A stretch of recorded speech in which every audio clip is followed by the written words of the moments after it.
Find yourself in a situation where every move ruins your position. During such moments, you wish that you could just skip or pass your turn, but in chess, you always have to make a move.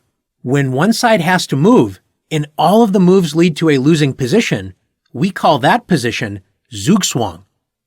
In this position, whichever side has to move is in Zugzwang. With white to move, there are no moves for the king that can protect the g4 pawn, as f4 is covered by black's pawn. White is forced to give away the pawn after king e4, and king takes g4. When black should win the game as long as black remembers the basics of king and pawn endgames. Looking at the starting position again, with black to move, black would be in Zugzwang for the same reason. Black cannot protect the pawn, and after the king moves, white simply captures the g5 pawn. Let's take a look at another example of Zugzwang. In this position, black's king is happy to sit in the corner and prevent white from making any progress.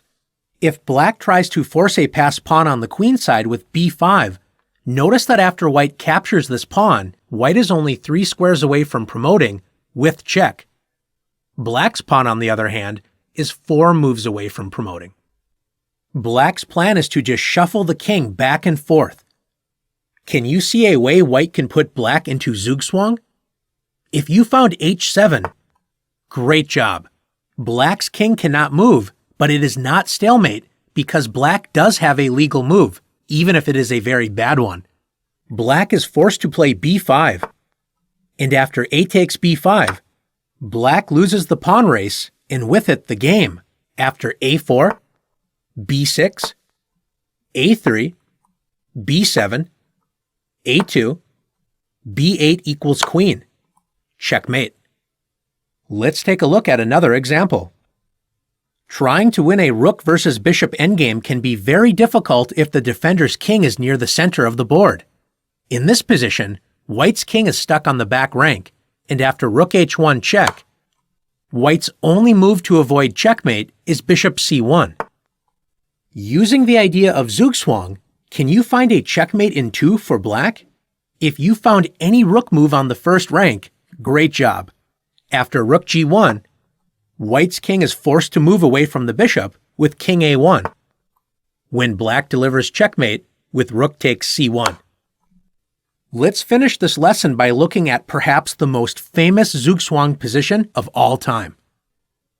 In this position, known as the immortal Zugzwang game, Grandmaster Aaron Nimzowitsch has the black pieces against Grandmaster Friedrich Samisch. Black has a large space advantage, and all of black's pieces are far more active than white's army. Notice that white's queen is nearly trapped after rook 5 to f3. But after bishop takes f3 and rook takes f3, white's queen can escape with queen g5. Nimzowitsch wanted to avoid this, so he came up with a much stronger idea. Nimzowitsch played the very quiet but incredibly powerful move h6. After this quiet move, incredibly white is in Zugzwang. Black is now threatening rook 5 to f3, trapping white's queen. If white tries to make room for the queen to retreat, white's position will also collapse.